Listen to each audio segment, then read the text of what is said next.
যে voice change তোমাদের আমি বলছি, ভয়েস চেঞ্জ ব্যাপারটা হচ্ছে যে কিভাবে আমরা অ্যাক্টিভ ভয়েস থেকে প্যাসিভ বা প্যাসিভ ভয়েস থেকে অ্যাক্টিভ করব।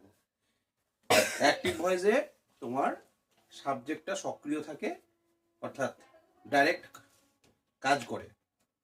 অ্যাক্টিভ ভয়েসে সাবজেক্টটা কিরকম, আমি ভাত খাই, আমি subject, I eat rice, I eat rice, ঠিক আছে। এইবারে এটা হলো তাহলে অ্যাক্টিভ ভয়েস, এটা হলো অ্যাক্টিভ ভয়েস। এটাকে প্যাসিভ যখন করব, আমি প্যাসিভ ভয়েস যখন করব, প্যাসিভ ভয়েসে কি হয় যে সাবজেক্টটা নিষ্ক্রিয় থাকে, প্যাসিভ থাকে।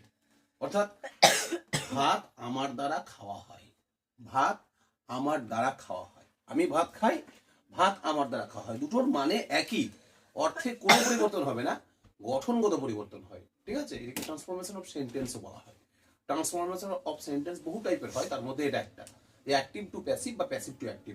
আর 5 রকমের যে সেন্টেন্স আছে, অর্থাৎ assertive sentence, interrogative sentence, imperative sentence, operative sentence, exclamatory sentence, এদের বিভিন্ন টাইপ অনুসারে বিভিন্ন রকম ভাবে এই ট্রান্সফরমেশন গুলো করতে হয়, চেঞ্জ গুলো। এটা একটা অ্যাসার্টিভের উদাহরণ দিচ্ছি আমি, বিবৃতিমূলক বাক্য যেখানে সাবজেক্ট, ভার্ব, অবজেক্ট থাকে, সেক্ষেত্রে এইভাবে ট্রান্সফরমেশনটা হয়।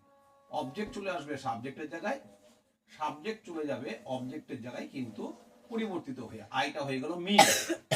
তার আগে, অবজেক্টের আগে একটা বাই বসবে, জেনারেল রুলস এটা, হ্যাঁ, সাধারণ নিয়ম। সাধারণ নিয়মে অবজেক্টের আগে একটা বাই বসবে।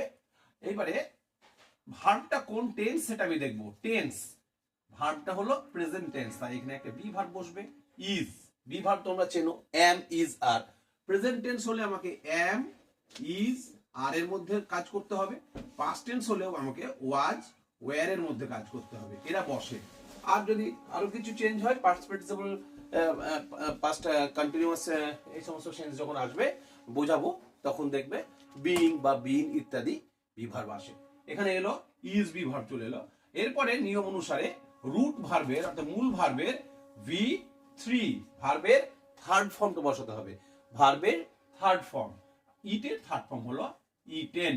তাহলে উত্তরটা আমার হয়ে গেল এখানে complete. Rice, rice subject, is eaten by me, rice is eaten by me, ঠিক আছে।